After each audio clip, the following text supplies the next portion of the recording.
welcome sa ating video for today. At sa video na ito, pag-uusapan natin ang ugnayan ng mga sinaunang sibilisasyon at ang kanilang mga kapaligiran. I-define muna natin bago tayo magpatuloy kung ano ba ang ibig sabihin ng kapaligiran at sibilisasyon. Ayon dito, ang kapaligiran ay ang lahat ng bagay sa paligid natin na hindi gawa ng tao. So, ibig sabihin kahit ano, basta ito ay hindi gawa ng tao. Samantalang, pag sinabi naman nating sibilisasyon, ito naman ay tumutukoy sa maayos at organisadong pamumuhay ng mga tao dun sa lugar na yon.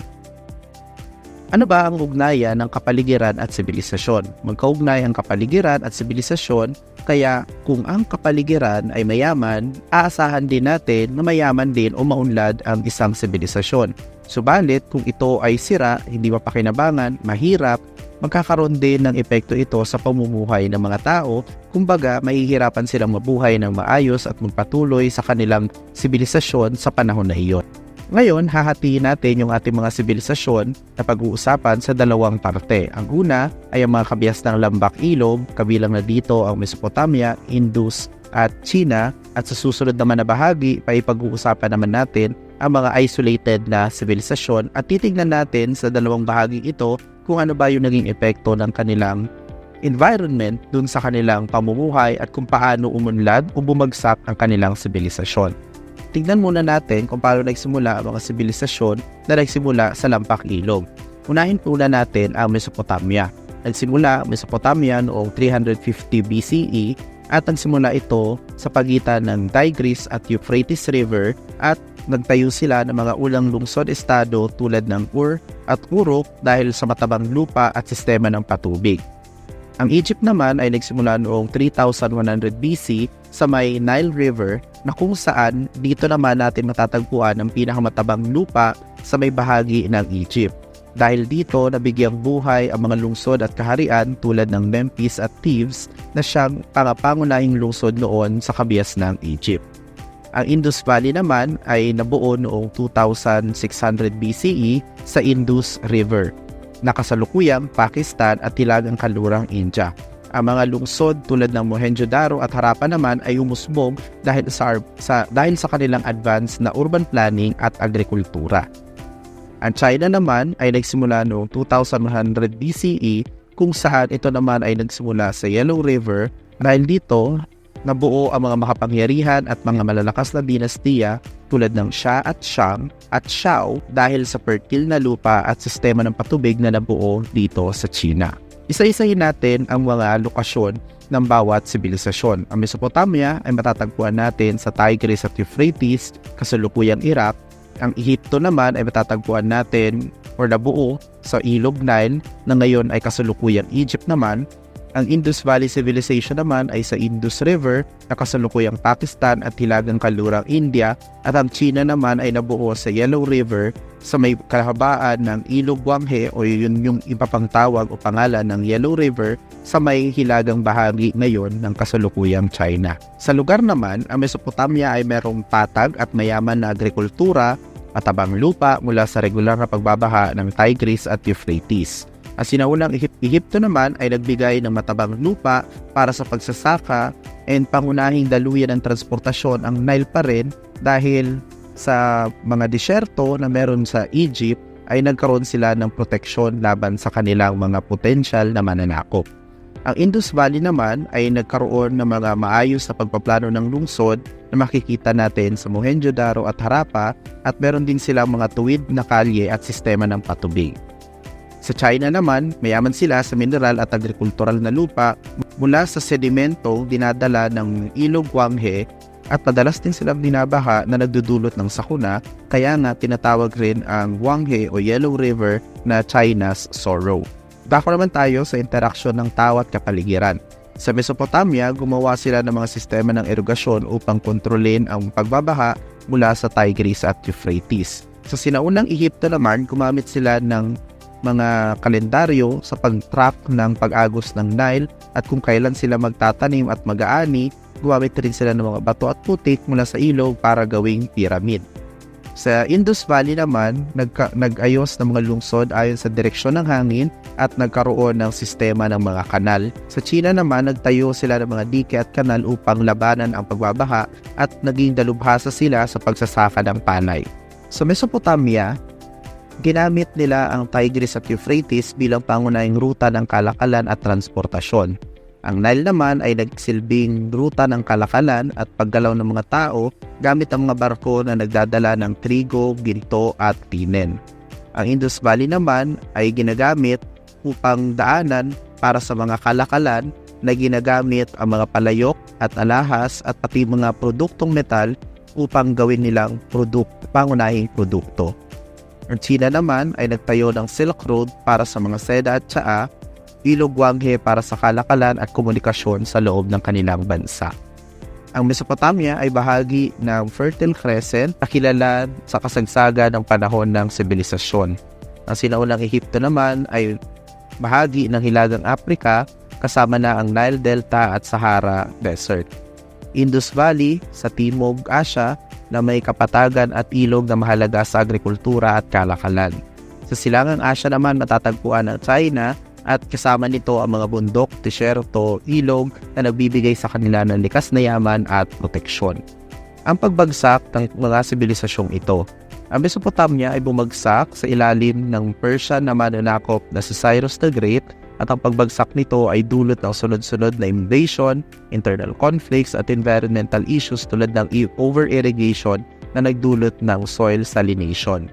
Ang mga Egyptians naman ay bumagsak noong 332 BCE sa panahon ng Hellenistic period, subalit nagpatuloy pa rin naman hanggang Roman conquest noong 30 BCE. Ang pananakop ng mga Greek sa ilalim ni Alexander the Great at ang pagbagsak ay dulot ng invasion, internal struggles at pagbabago sa politika. Ang Indus Valley naman ay bumagsak maaari daw dulot ng pagbabago sa klima, pagbagsak ng agrikultura at pagbabago sa mga river patterns. Ang mga archaeological evidence ay nagpapakita ng pabagsak ng lungsod at pagbabago ng ekonomiya. China naman, ang pinakahuling dinastiya nito ay bumagsak dahil sa mga internal conflicts, civil wars at mga pag-atake mula sa mga kalapit na kaharian. Kaya naman, dumako naman tayo sa mga isolated na sibilisasyon. Kasali dito ang mga kabiasnan sa Amerika tulad ng Olmec, Maya, Aztec at Inca at ang mga sibilisasyon mula sa Pasifiko tulad ng Polynesia, Micronesia at Melanesia. Simulan natin ang pagtalakay sa kanila sa pamamagitan ng pagtingin sa kanilang kasaysayan. Ang Olmec ay nagsimula noong 1200 BCE sa baybayin ng Gulf Mexico at tinatawag rin siyang ina ng sibilisasyon dahil ito ang naging simula ng mga sibilisasyon o dito bumatay ang mga sibilisasyong sumunod sa kanya. Ang sunod naman ay ang Maya noong 2000 BCE na umusbong naman sa Yucatan Peninsula at sa mga kagubatan ng Guatemala.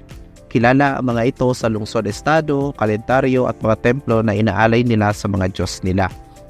Ang sumunod naman ay mga Aztec na nagsimula noong 1300 CE at makikita natin ang kanilang kabisera sa Tenochtitlan na ngayon ay tinatawag na Mexico City at sila ay nakilala sa pamamagitan ng pagsasaka gamit ang mga chinampas o floating gardens at pakikipagdigma.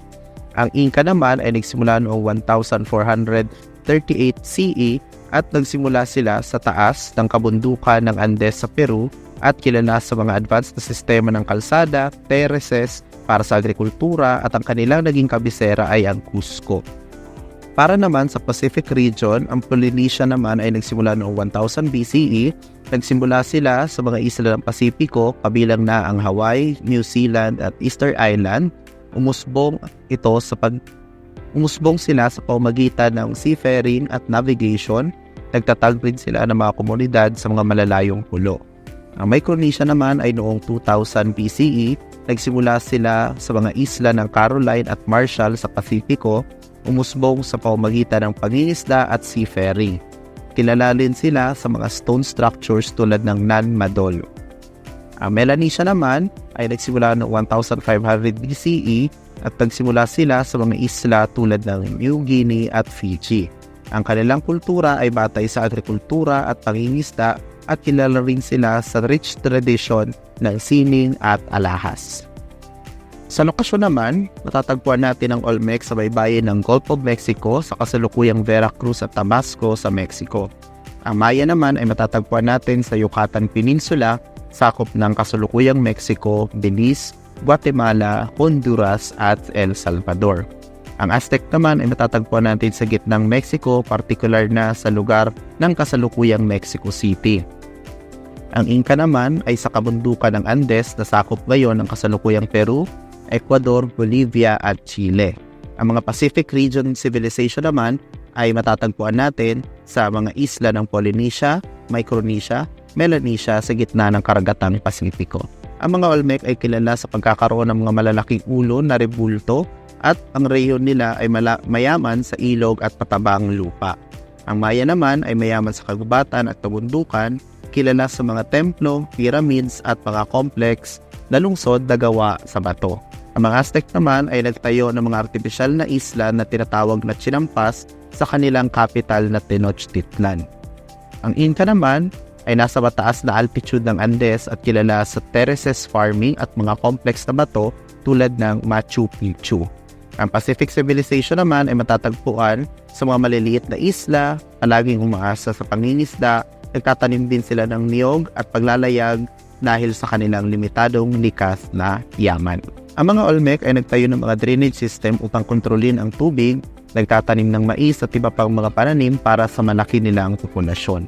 Ginamit ng mga Maya naman ang slash and burn agriculture at nagtayo ng mga kanal para sa irigasyon at gumamit ng mga batong apog para sa pagtatayo ng mga gusali. Lumikha ng Chinampas ang mga Aztec o artipisyal na isla upang palawakin ang kanilang agrikultural na lupain. Gumamit ng sistema ng irigasyon upang mapanatili ang matabang lupa. Para naman sa mga Incan ay gumawa sila ng mga terraces sa bundok upang maiwasan ang soil erosion at para magamit ang tubig mula sa bundok para sa kanilang irigasyon. Ang mga taga-Pacific Civilization naman ay gumamit ng mga bangka at advanced na navigational skill para sa pangingisda at kalakalan. Nagtatanim din sila ng mga halamang kayang mabuhay sa mabatong lupa at mainit na klima. Ang mga Olmec at Maya ay nakipagkalakalan sa iba pang mga katutubo sa Amerika at nagdala ng kanilang mga kultura at teknolohiya sa mga malalayong lugar na lang kanilang mga produkto tulad ng jade, obsidian at mga produktong agrikultural. Ang mga Aztec naman ay nakipagkalakalan at nakipagligma sa mga kalapit na tribo na nagbigay daan sa kanilang paglawak at pagkontrol ng malaking bahagi ng gitnang Mexico. Ang Inca naman ay bumuo ng malawak na network ng mga kalsada o yung tinatawag nating Inca Trail na nag-uugnay sa kanilang imperyo na ginamit sa kalakalan at komunikasyon. Ang Pacific Civilization naman ay gumamit ng mga bangka upang maglakbay sa pagitan ng mga isla, dala ang kanilang kultura, wika at mga kagamitan na nagdulot ng paglawak ng kanilang sibilisasyon sa buong Pasipiko. Para naman sa rehiyon, ang Olmec, Maya at Aztec naman ay bahagi ng Mesoamerica, isang rehiyon kung saan umusbong ang iba-iba pang mga sibilisasyon na may magkakatulad na kultura at teknolohiya. Sa Mesoamerican region, makikita natin ang impluensya ng mga sibilisasyon na ito in terms of kultura, matematika at astronomiya. Ang Inca naman ay makikita natin sa bahagi ng Andes, mountain ranges sa Timog Amerika. Kilala rin sila sa matinding geografiya at mayamang kultura dahil sa bahagi sila ng tinatawag nating Andean civilizations. Ang Pacific Civilization naman ay kasama sa Oceania na binubuo ng iba't ibang pangkat ng mga isla sa gitna ng karagatang Pasipiko kung saan ang kultura at pamumuhay ay umaasa primarily sa dagat. Bumagsak ang mga Olmec noong 400 BCE, subalit hindi natin alam ang pinakadahilan kung bakit sila bumagsak. Ngunit marami ang nagsasabi na dahil daw ito sa environmental changes, overfarming, pagkasira ng natural na yaman na humantong sa pag-abandona ng kanilang lungsod. Ang mga Maya naman ay posible daw na bumagsak noong 900 CE na kombinasyon ng overpopulation, deforestation, climate change at internal conflict na naging dahilan ng pagkawasak ng mga lungsod nila at paghina ng kanilang sibilisasyon. Ang Aztec naman ay bumagsak noong 1521 dahil sa pananakop ng Espanyol na si Hernan Cortes na may dalang sakit na smallpox at naging dahilan ng tuluyang pagbagsak ng sibilisasyon. Isali pa natin ang pagsuporta ng mga kaaway ng Aztec sa mga Espanyol upang labanan ang kanilang mga lider noong panahon na yon. Ang Inca naman noong 1533 ay sinakop ng mga Espanyol sa ilalim ni Francisco Pizarro, pinadali na civil war at smallpox ang pagbagsak ng Inca Empire na humantong sa mabilis na kolonisasyon. Ang mga Polynesian, Micronesian at Melanesian naman ay nagdanas ng matinding pagbabago simula nung nagkaroon sila ng contact sa mga Europeans noong ika-18 na siglo. Pero hanggang ngayon, nandyan pa rin sila at hindi naman tuluyang bumagsak ang kultura ng mga taga-Polynesia, Micronesia at Melanesia sa Pasipiko. At dyan nagtatapos ang ating video patungkol sa ugnayan ng mga sinaunang sibilisasyon at ng kanilang mga kapaligiran. Sana may natutunan kayo. Maraming salamat sa pakikinig.